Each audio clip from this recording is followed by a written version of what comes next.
Palavra do pregador, filho de Davi, rei de Jerusalém. Vaidade de vaidades, diz o pregador.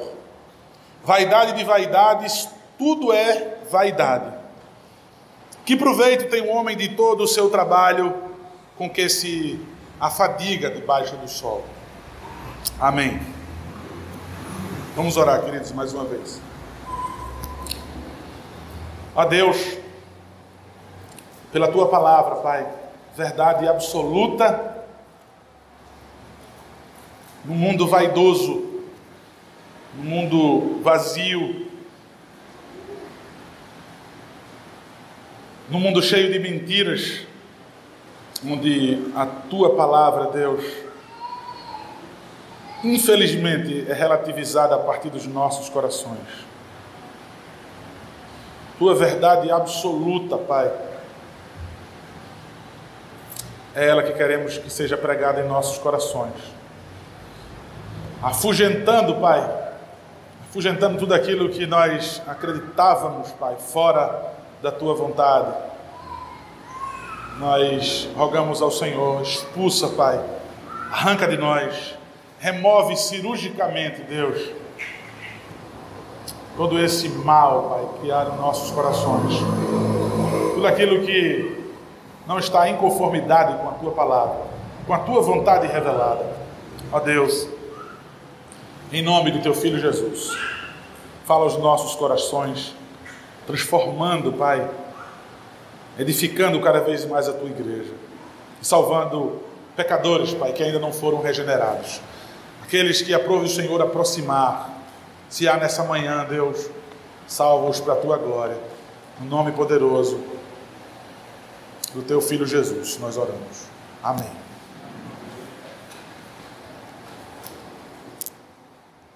Quando eu era adolescente, irmãos, e eu sei que nós poderíamos dar vários exemplos da introdução desse sermão, falando sobre a vaidade. Quando eu era adolescente, eu li numa revista de surf, e é o esporte que eu sempre gostei.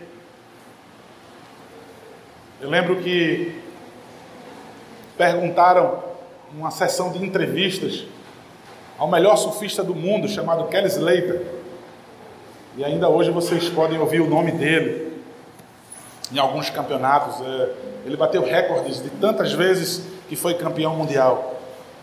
E eu lembro que no auge da sua carreira perguntaram a ele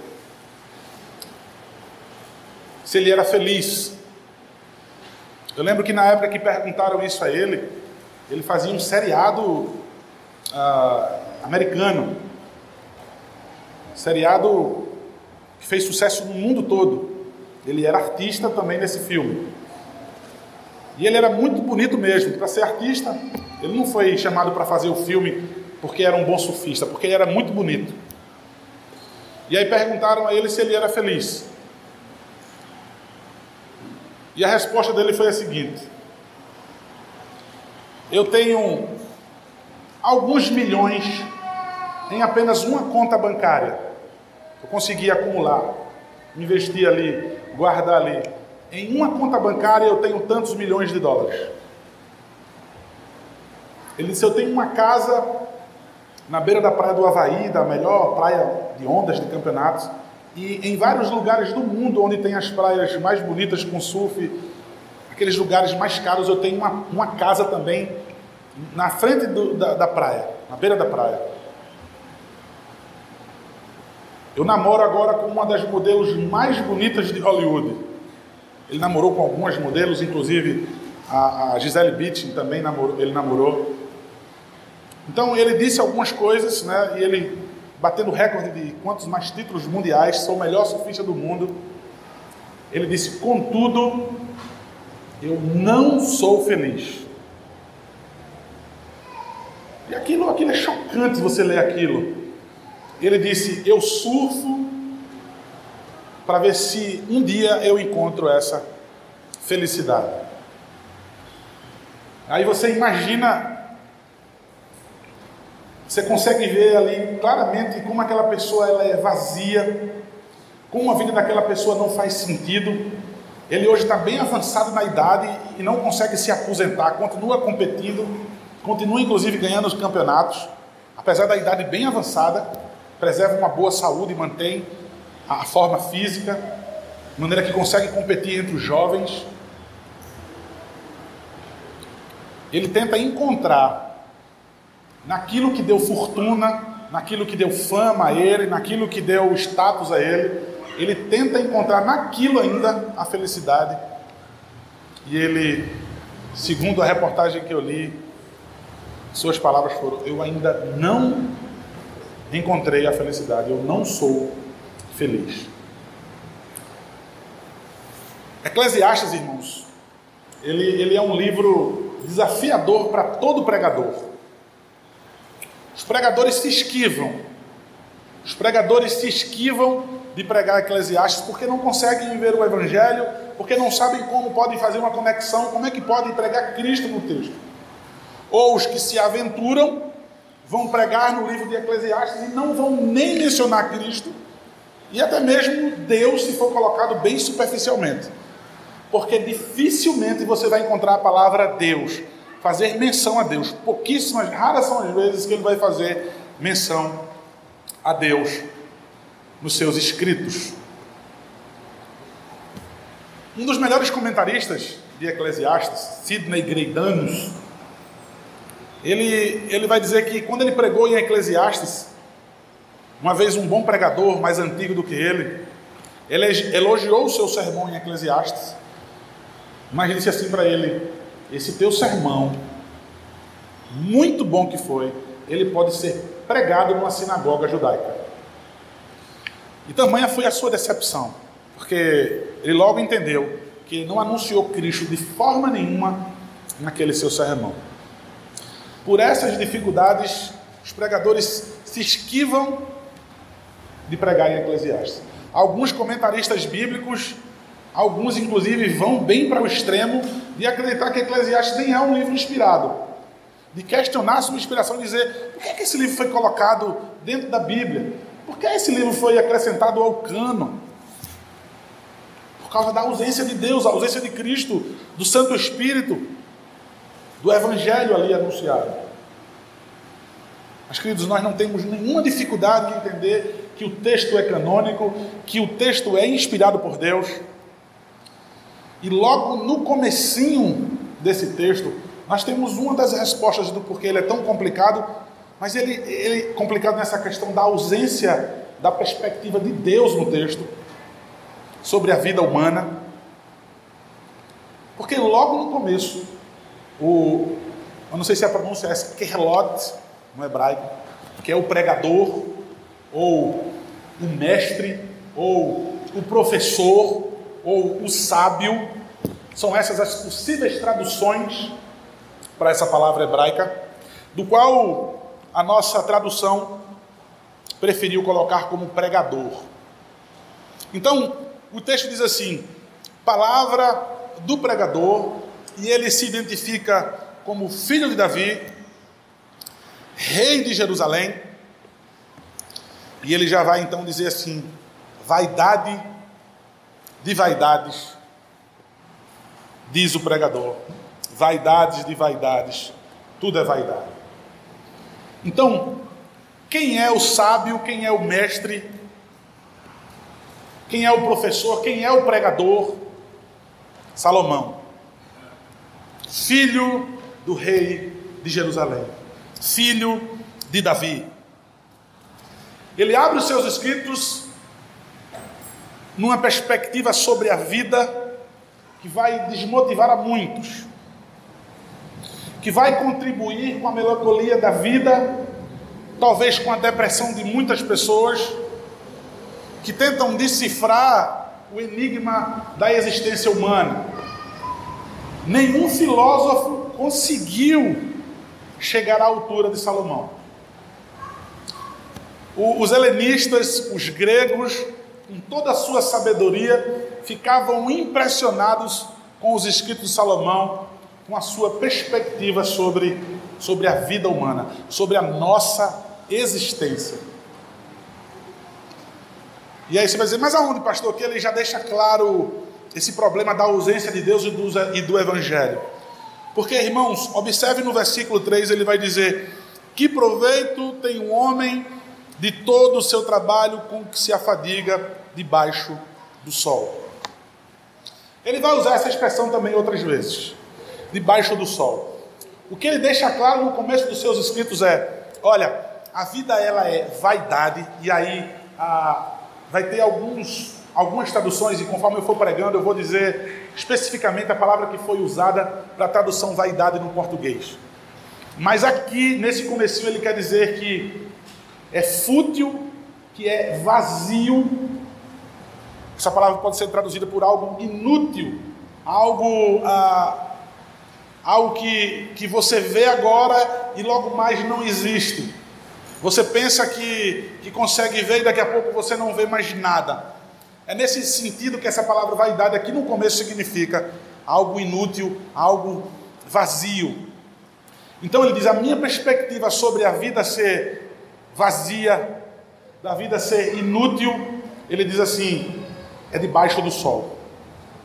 É o trabalho que nós fazemos debaixo do sol. Ou seja, irmãos, eu estou falando da vida sem Deus. Eu estou falando da vida debaixo do sol. Se eu estiver falando sobre acima do sol, eu estou falando da vida numa perspectiva divina. Então, quando ele usa a expressão debaixo do sol, ele quer dizer: vou falar sobre o sentido da vida aqui embaixo. Ele já deixa claro: eu não vou falar sobre o que Deus pensa sobre a vida, o que o autor da vida fala sobre a vida. Mas, numa perspectiva humana, eu quero deixar claro porque eu vivi todas as emoções da vida humana. Eu fui para todos os lados, aí vocês vão ver um homem extremamente rico. Eu fui ver uma pregação, eu só consegui ver uma, de um pregador sobre esse texto, capítulo 1 de Eclesiastes. E ele passou o sermão todinho falando sobre a quantidade de ouro que Salomão acumulava. Era muito ouro, todos os utensílios do palácio de Salomão eram de ouro, tudo de ouro, e tudo que ele recebia de presentes era em ouro, Não é só para vocês terem uma ideia, na época de Salomão, a prata perdeu o seu valor. A prata tem um valor bem próximo assim ao ouro. Naquela época a prata ficou desvalorizada por causa do acúmulo de ouro que Salomão tinha, então ele só dava valor ao ouro. Esse sábio pregador, esse professor, e aí Eclesiastes, porque a Septuaginta, a tradução do Antigo Testamento no grego, da palavra eclesia, da palavra igreja, da congregação, da reunião, né? Da Assembleia Geral, ou seja, daquele que prega, daquele que fala às pessoas. Eclesiastes, porque é aquele que fala às pessoas. Então, o pregador, ele quer passar essa mensagem para os judeus, para o povo de Jerusalém. Veja, falando daqui de baixo, eu estou falando com um povo que não vivia mais apenas da agricultura, como no início, mas o povo judeu que agora ficava rico, o povo que acordava e dormia pensando em como acumular riquezas, um povo agora que interagia com os egípcios, um povo agora que interagia com a Europa, para cambiar, para trocar, para mercadejar. Era para esse povo que Salomão queria deixar as suas sábias palavras. Então ele diz: olha, falando daqui de baixo, desse mundo, eu não vou falar sobre como nós devemos viver uma vida para Deus, mas debaixo do sol, humanamente falando, essa vida ela não tem sentido. E aí, irmãos, quando ele repete duas vezes vaidade de vaidades, como nós sabemos do Santo dos Santos, que é o lugar mais santo do templo, ou seja, o santíssimo lugar, é aquela questão da palavra hebraica, na gramática hebraica, não ir para o superlativo. Não tem como dizer santíssimo no hebraico, então santo dos santos. Aquela repetição. Santo, santo, santo é o Senhor dos exércitos. Aqui ele quer colocar a palavra no superlativo. Ele quer dizer vaidade de vaidades. Tudo é vaidade. Deixa eu dar uma explicação do que seria então essa palavra vaidade. A melhor explicação que eu li sobre isso, tudo que eu li sobre essa palavra vaidade, é quando nos lugares frios, você talvez tenha viajado para um lugar frio, até mesmo no interior de Alagoas, você já pode ter ido para um lugar frio, de manhãzinha, quando você acorda e você assopra, você vê aquele vapor saindo da sua boca. A palavra pode ser traduzida para esse vapor. Mas veja, quando você assopra, parece que você vê algo consistente. Mas rapidamente aquilo deixa de existir. Aquilo some diante dos seus olhos. Você assopra, você brinca muitas vezes com a fumaça. Aquilo some. E se você tenta agarrar aquilo com as suas mãos, você abre suas mãos e você vai ver que não conseguiu pegar absolutamente nada. Aquilo tem uma aparência, aquilo tem uma forma. Ele vai dizer, aquele vapor é o equivalente à vaidade. Algo que tinha uma aparência, deixou de existir e que na verdade não te trouxe nada, não deixou nada para você, não teve proveito algum. E aí então ele coloca o superlativo desse sentido de vapor. Você viu como é inútil esse vapor do qual você brinca com a fumaça que sai da sua boca? Ele quer dizer então, a vaidade é mais do que isso. É mais inútil do que isso. É mais bobagem do que você se encantar com uma fumaça, com um vapor. Então, irmãos, observem o que o autor quer falar sobre o sentido da vida. Tudo aquilo que vocês fazem debaixo do sol, tudo aquilo que vocês fazem, ele vai dizer, comparei com o vapor, é mais bobo do que isso. É mais inútil do que isso. Eu coloco no superlativo que ele já tinha dito, irmãos. Ele já tinha dito, vaidade de vaidades, diz o pregador. E aí ele diz, vaidades de vaidades, tudo é vaidade.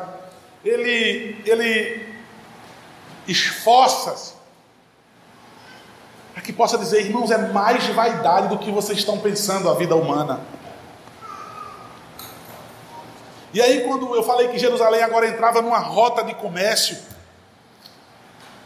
e ele entendendo isso, falando isso para o povo de Jerusalém, então ele diz, que proveito tem um homem de todo o seu trabalho, do qual ele se esforça, de toda a sua labuta, de todo o seu suor. Ele está pensando justamente nesse povo, que agora não era mais um povo simples, que plantava para comer, que criava para poder comer, mas um povo que tentava acumular, e um povo que queria ter, e um povo que queria ser cada vez mais. E a palavra proveito aqui é uma palavra comercial mesmo. A palavra hebraica aqui para proveito é uma palavra daquilo que de um negócio, que você faz um investimento e você espera o retorno, e aí você usufrui do retorno da qual você investiu, da qual você tanto esperava. E ele vai dizer, qual é o proveito que tem o homem de todo o seu trabalho? Qual é o proveito que o homem tem de todo o seu trabalho, da qual ele se arrebentou todinho para conseguir? Irmãos, sabemos que Salomão teve várias mulheres, que ele queria, mulheres de toda cultura, de toda cor, de todo tamanho, toda a sabedoria que ele pôde acumular, tudo que era livro, ele atingiu o máximo, o conceito do homem mais sábio do mundo. Ou seja, ele quer dizer, ele quer englobar tudo, mas aqui ele faz referência ao dinheiro. Logo no comecinho ele vai fazer referência ao dinheiro. Vem cá, tudo aquilo que você fez, tudo aquilo que você construiu, ele diz, foi sem utilidade nenhuma. Irmãos, sobre esse proveito, ele dá a ideia, na construção aqui do texto, é daquilo que você vai fazer e você vai deixar para os outros aquela sua vaidade. Veja, é algo que você não vai levar. Não vai levar com você. E as pessoas que vão ficar com aquilo que você deixou, também nem vão se lembrar de você. E talvez vai dizer, não, por consideração, eu digo, aquilo foi meu pai, foi meu avô, aquilo foi um amigo. Mas para você, qual o proveito daquilo? E aí, irmãos, motivo de suicídio para muitas pessoas. Talvez pessoas que já se mataram, mas ainda estão vivas, perderam a vontade de viver. Quantas vezes eu já disse, nós queremos que o Senhor Jesus volte porque a vida deixou de ser saborosa para nós. Perdemos o gosto de viver pelas decepções, pelas frustrações da vida, porque agora você consegue entender um pouco que a vida é vaidade, que ela é inútil como um vapor, que ela é super passageira, que ela é rápida, é isso que o texto também quer nos dizer. Ela é muito rápida. Quando diz também sobre vaidade, irmãos, ela quer dizer que ela é muito rápida. Um dia desse você tinha tantos anos, e agora olha quantos anos você já tem. Imagine que daqui a pouco, num piscar de olhos, você vai estar com a idade dobrada. Daqui a pouco você não mais estará nesse mundo vaidoso. Qual o sentido da vida, então? Qual é o sentido da vida? Irmãos, os filósofos, eles entendem o sentido da vida, buscar o sentido da vida aqui embaixo, como algo incansável. Ninguém, nenhum filósofo mais sábio, mais conceituado que pisou na face da terra, ele conseguiu decifrar o enigma da vida. Foi algo incansável, algo que eles morreram tentando decifrar, mas não conseguiram. Para que nascer? Para que viver? Para que reproduzir e morrer? Qual o sentido?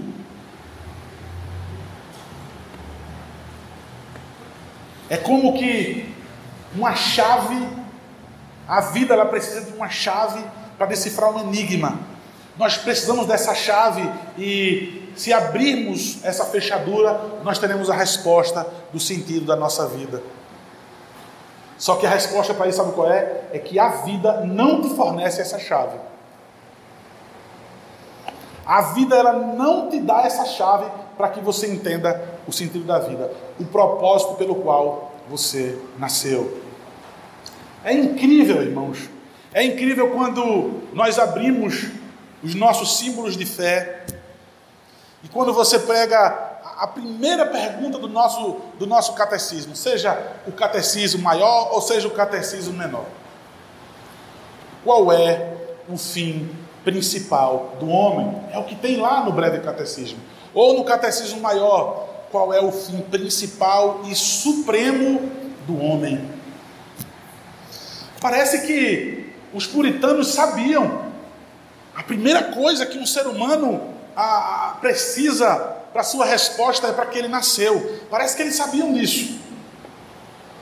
Vamos responder essa primeira coisa. Irmão, se você pegar qualquer livrinho de discipulado, de qualquer igreja evangelical, jamais ele vai tratar essa primeira pergunta. Algo parecido com essa primeira pergunta. Mas os nossos pais puritanos parece que sabia que o mundo dormia e acordava com essa dúvida. Que o mundo vivia confuso porque não conseguiria decifrar isso. O mundo sem Deus, ele é vaidade. O mundo sem Deus, ele é vaidade no superlativo.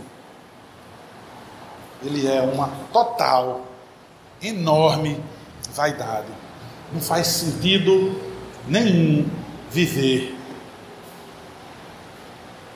Então, já nos deparamos com essa pergunta.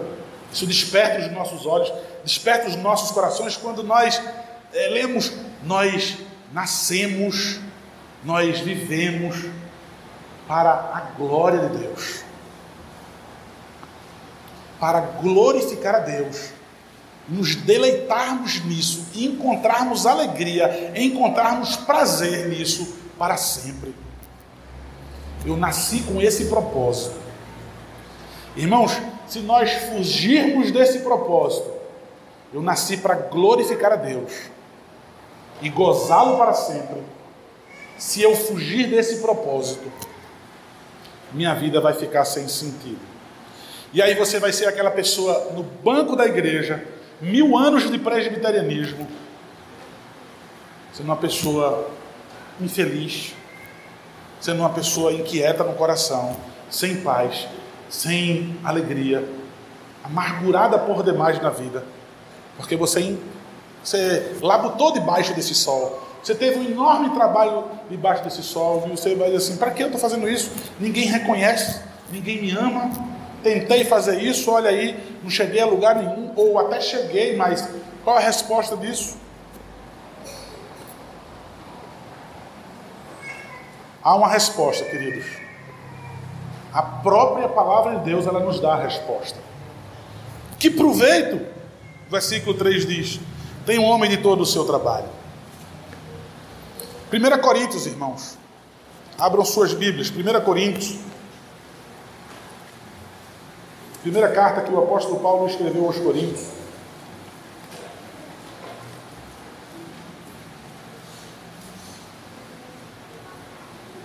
No capítulo 15,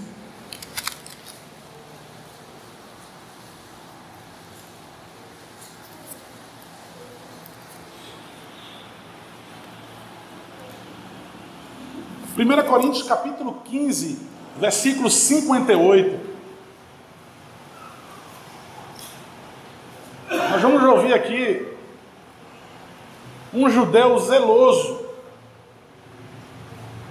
que encontrou esse sentido para a vida dele. E ele diz assim, no versículo 58, 1 Coríntios capítulo 15, versículo 58. Portanto, meus amados irmãos, sede firmes, inabaláveis e sempre abundantes na obra do Senhor, sabendo que no Senhor o vosso trabalho não é vão. Veja, sejam abundantes, sejam firmes, sejam inabaláveis, sabendo que em Cristo Jesus o vosso trabalho não é vão. Veja, o apóstolo Paulo, esse judeu zeloso que encontrou a Cristo, ele quer dizer então a essa igreja de Corinto: vejam só, tem proveito e muito proveito, tem ganho e muito ganho. O seu trabalho, se ele for em Cristo Jesus. Eu quero dizer, olha, não esmoreça, não desista, não deixe que o seu coração se apegue a esse mundo de maneira que você se quebre, se arrebente todo em seu coração, porque eu quero dizer, se for em Cristo, tem proveito. Todo o seu trabalho, se for em Cristo, ele tem proveito. E agora, meu irmão e minha irmã, e você que é jovem talvez tenha mais privilégio nisso, porque aqueles que já viveram demais podem dizer: foi por isso que eu me amargurei nisso, é por isso que eu sofro ainda pelas ações do passado, é por isso que é tão vazio no meu coração algumas coisas ou tudo. Você pode estar tendo agora a resposta de que não foi no Senhor o teu trabalho, porque o teu trabalho não foi em Cristo, porque o teu trabalho, porque o teu ganho, porque a vida que você viveu não foi em Cristo Jesus. E veja só, não diga para você mesmo que a palavra de Deus é mentira. Eu não estou falando sobre fazer boas obras na igreja, eu não estou falando sobre você dar o seu dízimo, eu não estou falando sobre você dar ofertas. Eu estou falando em sua vida ser vivida para a glória de Deus. O seu trabalho, ele não é vão. E talvez você diga assim: Mas pastor, e agora? Você se referiu àqueles que têm mais idade, àqueles que já viveram muito a vida? Não tem mais jeito? Nós lemos na palavra do Senhor que ainda na velhice darão frutos. Então aí na idade avançada você pode produzir muitos frutos e seu trabalho não será vão. Em Hebreus nós lemos que Deus não é injusto para que Ele não possa ver os seus trabalhos. Deus não é injusto. Ele vê para quem você tem proposto algo no seu coração viver e trabalhar. João capítulo 6, irmãos, eu peço que você abra mais uma vez a sua Bíblia. João capítulo 6.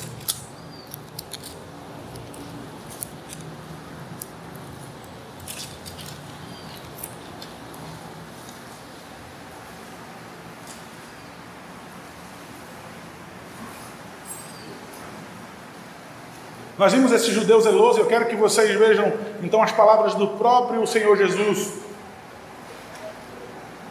contrastando aí essas palavras de Salomão, quando insiste em dizer, Salomão está falando sobre uma vida, uma perspectiva humana. Aí Jesus Cristo fala agora nele, diferente daquilo que Salomão diz, diferente daquilo como o mundo vê, daquilo que os judeus cobiçosos viviam na época de Jerusalém e o mundo. O Senhor Jesus então vai dizer em João capítulo 6, versículo 27, trabalhai não pela comida que perece, mas pela que subsiste para a vida eterna, o qual o Filho do Homem vos dará, porque Deus, o Pai, o confirmou com o seu selo. Trabalhai não pela comida que perece, mas pela que subsiste para a vida eterna. Talvez você esteja pensando apenas no trabalho, no esforço físico. Irmãos, em absolutamente tudo, nós estamos falando da nossa vida. Estamos falando de coisas pela qual você vai viver agora, e isso vai computar para a eternidade. Seu trabalho na igreja, qual tem sido o seu papel dentro da igreja? Veja só, você é membro de um corpo. Veja a sua grande responsabilidade. Você é membro de um corpo. Não tem como você dizer que é crente, que você é igreja, e você se esquivar das responsabilidades que são exigidas de você pela palavra do Senhor. Não tem como. Por mais tímido que você seja, você é membro de um corpo e você tem as suas responsabilidades. Ainda, irmãos, Mateus capítulo 16, versículo 26. Mateus capítulo 16.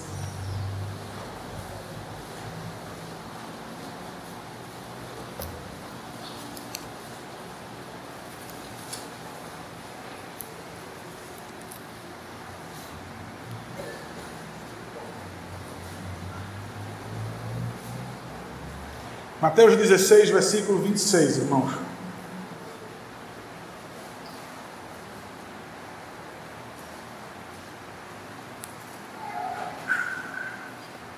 A vida numa perspectiva cristã, todo o seu trabalho nesse mundo, numa perspectiva cristã. Cristo, o que é que Cristo diz acerca da nossa vida nesse mundo aqui, sobre o nosso trabalho nesse mundo? Versículo 26. Pois que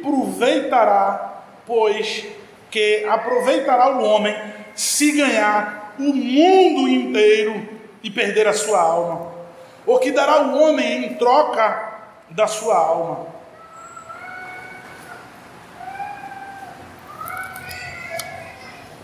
Salomão usa a mesma expressão. Qual o proveito que o homem tem de todo o seu trabalho, de todo o seu esforço durante anos e anos? O Senhor Jesus Cristo vai dizer: de que adianta, que proveito, todo o seu esforço, toda a sua labuta, toda a sua fadiga, se você ganhar o mundo? Jesus Cristo vai além, e você perder a sua alma. Qual é o proveito? Qual é o proveito que é nisso? Lucas capítulo 12.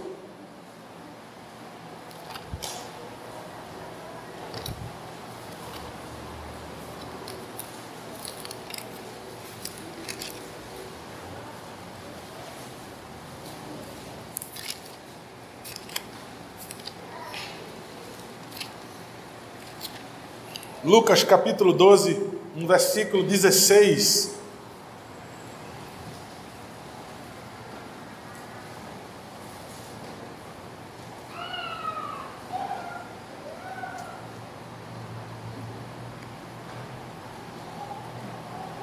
Eu quero ler, irmãos, do versículo 16 ao 21. Lucas capítulo 12, do 16 ao 21. E lhes proferiu ainda uma parábola, dizendo: o campo de um homem rico produziu com abundância, e arrazoava consigo mesmo, dizendo: que farei? Pois não tenho onde recolher os meus frutos. E disse: farei isto, destruirei os meus celeiros, reconstruí-los-eis maiores, e aí recolhei todo o meu tesouro, todo o meu produto e todos os meus bens. Então direi à minha alma: tens um depósito, muitos bens para muitos anos, descansa, come, bebe e regala-te. Mas Deus disse, louco, esta noite te pedirão a tua alma, e o que tens preparado, para quem será? E aí Jesus Cristo conclui: assim é o que entesoura para si mesmo e não é rico para com Deus. Que proveito tem todo o teu trabalho, do qual você se afadigou, se afadiga ainda debaixo do sol. E aí eu vou dizer: você conseguiu aquela casa, você conseguiu aquele carro, você conseguiu ser aquilo, mas você é tão pobre para com Deus. Eu não consigo olhar para a sua vida e ver Cristo. Eu não vejo piedade na sua vida. Eu consigo ver o doutor, eu consigo ver a doutora, eu consigo ver o seu carro, eu consigo ver os seus títulos. Eu faço menção a doutor e doutora aos títulos, tá, irmãos? Não a profissões. Mas é tão pobre, é tão simples, é tão humilde no relacionamento com Deus. Você é deliberado para ajudar, porque eu ajudei muita gente. Você pode, então, ser um bom espírita. Você poderia abrir uma ONG. Eu estou falando sobre Cristo na sua vida. Eu não estou falando simplesmente de obras. É o próprio Cristo dizendo: você é tão pobre para com Deus. Nisso você quer ser humilde. Nisso você quer dizer que é pobrezinho no seu conhecimento, no seu relacionamento com Deus. Daí você começa a decifrar mais, porque a tua vida está tão sem sentido, porque ela é tão vazia, porque você olha e vê tanta amargura e tanta tristeza, tanto arrependimento, porque tu nunca tentou se enriquecer de Deus, e porque você ainda permanece tardio em ouvir, você permanece tardio em se enriquecer de Cristo. O Senhor Jesus Cristo, irmãos, Ele é muito duro nas suas pregações, na sua palavra. Uma parábola, e diz: louco, você é louco, labutando, se afadigando debaixo desse sol a vida toda. Essa noite vão te pedir a tua alma. Tu não sabe o dia da manhã, tu não sabe daqui a pouco. E talvez a vida para muitos seja um tormento. Viver a cada dia e acordar seja um tormento, por causa da pobreza que é para com Deus. Eu queria que abrisse, irmãos, ainda o último versículo. É um encorajamento de Cristo para nós, em resposta às palavras de Salomão. Mateus, queridos, abra sua Bíblia mais uma vez em Mateus. Mateus capítulo 6.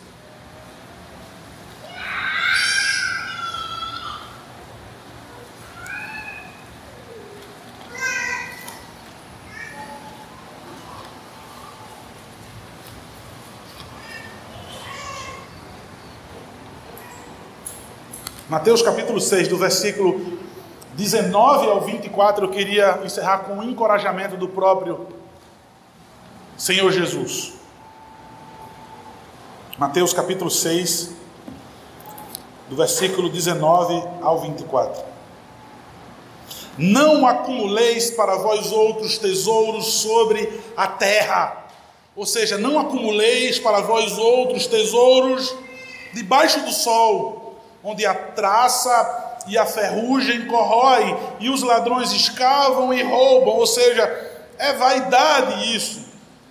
Mas no versículo 20 ele disse: mas ajuntai para vós outros tesouros no céu, onde traça nem ferrugem corrói, e onde ladrões não escavam nem roubam, porque onde está o teu tesouro, aí estará também o teu coração. São os olhos a lâmpada do corpo. Se os teus olhos forem bons, todo o teu corpo será luminoso. Se porém os teus olhos forem maus, todo o teu corpo estará em trevas. Portanto, caso a luz que em ti há sejam trevas, que grandes trevas serão! Ninguém pode servir a dois senhores, porque ou há de aborrecer-se de um e amar o outro, ou se devotará a um e desprezará o outro. Não podeis servir a Deus e às riquezas. Irmãos, um abismo que há entre viver para a glória de Deus e viver para a vaidade das vaidades. Irmãos, o assombroso em tudo isso é saber que as igrejas estão abarrotadas de pessoas vaidosas. E aí vocês podem esquecer o conceito de vaidoso, aquele que gosta de cortar o seu cabelo certinho, das mulheres que gostam de se vestir bem e de ficar bonita para o seu marido. Não é isso que o texto está falando. Não é sobre essa vaidade que o texto está falando. Porque se for com modéstia, inclusive, louvado seja o Senhor. Mas, irmãos, me enche de temor a igreja cheia de pessoas ansiosas, de pessoas abatidas, de pessoas que são castigadas pelos dias por conta que correm atrás desse vapor da vida. Tentam pegar o vapor, olham, vislumbram, se encantam, entesouram, juntam, acumulam cada vez mais, desejam cada vez mais. Mas no que se diz ao reino de Deus, no que se diz respeito à sua vida pessoal com Deus e na igreja, você é tão pobre, você é tão mesquinho, você é tão egoísta que não deixa ninguém ver Cristo em sua vida. Irmão, sabe uma coisa que é bem natural aqui na igreja? Você se aproxima de um jovem e em pouco tempo você percebe, você consegue decifrar aquela pessoa. No adulto da igreja, quais são as palavras daquela pessoa? Qual é o assunto daquela pessoa? Você consegue decifrar aquela pessoa. Ela abre a boca, ela só abre a boca para criticar, para se sobressair sobre as pessoas. Isso é uma grande vaidade. Isso é uma grande vaidade. Eu só abro minha boca para mostrar que eu me sobressaio sobre tudo e sobre todos. O que eu tenho, o que eu sou, e aquela pessoa e aquela está errada. Que grande acúmulo de tesouro, de vapor nesse mundo. E muitas vezes, irmãos, muitas vezes eu não sou uma pessoa rica de Deus, mas eu delibero, eu dispenso tantas coisas, e vocês aproveitam tantas bobagens de mim, vocês se encantam com tanto vapor que sai da minha boca, que não edifica vocês em absolutamente nada. Pelo contrário, enfraquece, divide, destrói, entristece. A diferença, irmãos, de ver uma pessoa rica para com Deus e de ver uma pessoa vaidosa. Que o Senhor nos livre, irmãos. Que o Senhor nos livre do nosso empenho estar sendo inútil. Todo o nosso trabalho, tudo aquilo que eu faço, se é no trabalho mesmo profissional, na minha vocação, se é na faculdade, se é na escola, na obediência aos meus pais, desde a mais idade pequenininha que eu tenho como uma criança, em tudo que eu faço, será que eu tenho enxertado, eu tenho enriquecido tudo isso de Deus? Aí eu posso dizer assim: o Senhor Jesus, pode pedir a minha alma, pode pedir a minha alma.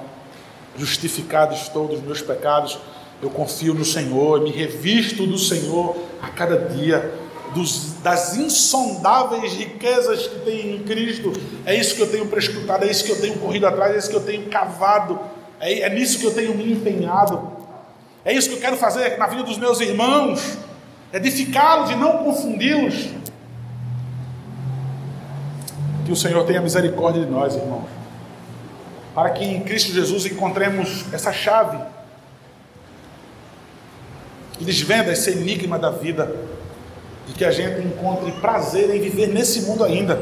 Porque, irmãos, Eclesiastes parece um livro que contribui para que você fique cada vez mais depressivo, mas na verdade Eclesiastes serve para que você corra para Cristo e encontre o sentido da sua vida, para que você corra para Cristo e nos caminhos dele vocês endireitem as suas veredas, endireitem os seus pés, para que você busque em Cristo a satisfação de viver a vida ainda nesse mundo. Não importa a idade que você tenha, mas você encontre a alegria, o prazer de viver nessa vida para a glória dele. Amém?